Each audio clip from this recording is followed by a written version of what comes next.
It's kind of funny. What could Google's web crawlers, your computer's operating system, and a massive cloud app possibly have in common? Well, it turns out they all run on one of the most basic ideas in all of computer science. So today, we're going to explore the surprising power of the humble queue. You'll see how this one simple idea is literally the backbone of our digital world. I mean, it really is that simple, right? Just think about a line at a coffee shop. Whoever gets there first gets their coffee first. That's it. That basic, fundamental idea of fairness, that's the absolute heart of the queue. Okay, so it's a simple rule, but the real question is, what can you actually build with it? And the answer is a lot. It turns out you can build some incredibly complex and powerful systems. We're talking everything from algorithms that map out social networks to the very core of how your computer manages to do a million things at once. All right, so let's get just a little formal for a second. A queue is what we call a first in, first out data structure. You'll hear the acronym FIFO a lot. All it means is you have two main things you can do. NQ, which is just a fancy word for adding something to the back of the line, and DQ, which means taking something from the front. That's it. Seriously. And that simple setup is the foundation for everything we're about to unpack. Okay, so our first stop takes us into the world of graphs and networks. We're going to see how a queue is basically the engine that powers one of the most famous algorithms out there, breadth-first search, which is all about finding the shortest path between 2 points. So let's set the stage. How would you find the shortest connection path between you and some person on LinkedIn? The fewest friend of a friend hops. Or what about the quickest way out of a maze? These are classic shortest path problems, at least on what we call unweighted graphs. And it turns out, a queue is the perfect tool for the job. And the solution, as I mentioned, is breadth-first search, or BFS for short. The absolute best way to picture this is to think about ripples in a pond. You drop a pebble, and what happens? The ripples spread out, right? One perfect circle at a time, layer by layer. BFS explores a network the exact same way. It checks all of your immediate friends first, then all of their friends, and so on.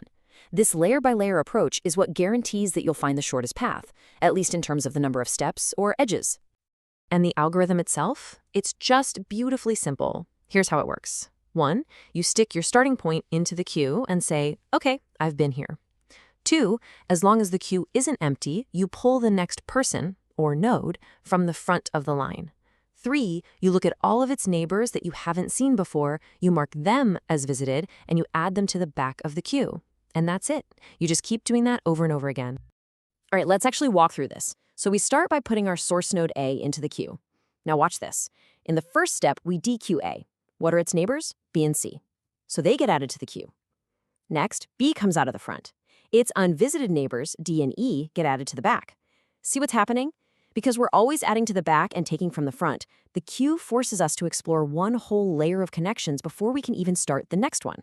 That's that FIFO principle in action, and that's what guarantees we find the shortest path. Okay, pro tip time, especially if you're interviewing. This is a big one. You have to mark a node as visited the second you add it to the queue, not when you take it out later. Why? Because if you wait, you could end up adding the same exact node to the queue a whole bunch of times from different neighbors. This can turn a super fast algorithm into an exponentially slow nightmare. It's a classic trick question, and interviewers absolutely love to see if you catch it. All right, so we've been navigating these abstract networks. Let's bring this whole idea right back down to earth. I'm talking about the very heart of your computer, the operating system. Because in there, queues are absolutely essential for one simple reason: making a single CPU core feel like it's juggling a dozen things at once. I mean, have you ever really thought about it?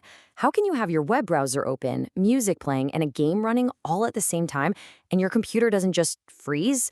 Well, the magic behind that is some really clever task scheduling. And the secret ingredient is, yep, you guessed it, a queue. The algorithm that makes this happen is called round-robin scheduling. And the analogy is perfect. Imagine you're all sitting around a table, but there's only one microphone. To make it fair, you'd pass it around, right? Everybody gets to talk for maybe a minute, and then they pass it to the next person. Round robin does the exact same thing for CPU tasks. Each program gets a tiny little slice of CPU time.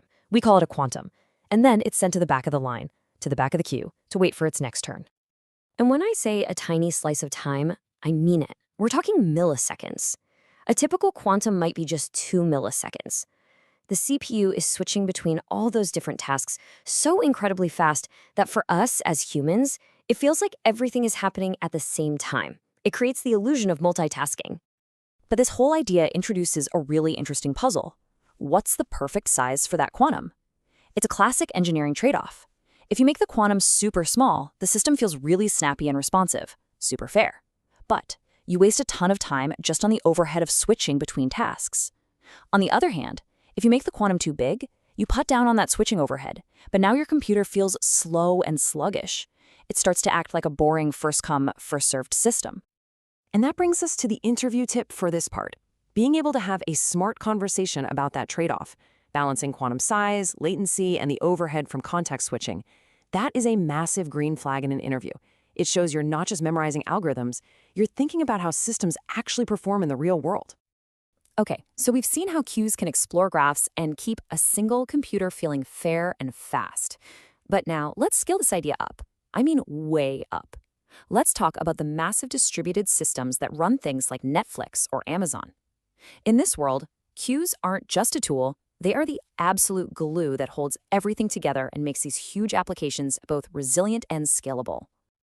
Just picture this for a second. Some video goes viral, and suddenly a million people are trying to upload content to a platform all at the same time. How does that service handle that insane sudden spike of work without just, bursting into flames and crashing? The secret is simple. It doesn't try to do all the work at once. This is where message queues become the hero of the story. Think of it like a big, shared digital mailbox. The part of the system that handles the upload, let's call it the producer, doesn't do the heavy lifting of encoding the video. Nope. It just drops a little note in the mailbox that says, hey, somebody needs to encode this video. And then it moves on. It doesn't wait.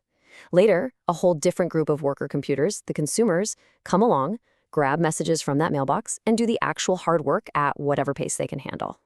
The benefits of doing it this way are just huge. First off, it decouples the systems. That means if the video encoding workers crash, the upload service doesn't care. It just keeps accepting uploads and putting notes in the mailbox. The queue also acts like a giant shock absorber, a buffer for those crazy spikes in traffic. And most importantly, it lets work happen asynchronously, which is just a fancy way of saying things don't have to happen right away. And that idea is fundamental to building pretty much any modern, scalable app. All right, here is a really advanced tip, perfect for a system design interview. A lot of these message queue systems promise at least once delivery. Sounds good, right? But it means that thanks to a network hiccup, the same message might get delivered twice. So the key insight here, and this will make you look really smart, is that your consumer, the worker doing the job, has to be idempotent. That's a $50 word that just means doing the same job twice has the exact same result as doing it once. Think about it. Setting a user's status to processed, you can do that 100 times and the status is still just processed. That's idempotent. But adding $10 to their bank account? Yeah, you definitely don't want to do that twice. Whew, okay, we have covered a ton of ground, right? We've gone from graphs to operating systems all the way up to the cloud. So let's slow down for a second and pull all of this together into a nice, practical toolkit you can actually use. First up, let's talk speed. The basic queue operations, just adding and removing stuff, incredibly fast. We're talking constant time or O of 1 on average. For the things we built on top, a full cycle of round-robin scheduling is proportional to the number of tasks, and BFS is what we call linear in the size of the graph. That's O of V plus E, or proportional to the number of nodes plus connections. The bottom line? All of these are super efficient ways to solve their respective problems. So let's nail this down. Here's your cheat sheet. Use breadth first search for shortest paths, but remember, only when the cost of each step is the same, what we call an unweighted graph. If the paths have different weights or costs, you need a different tool, like Dijkstra's algorithm.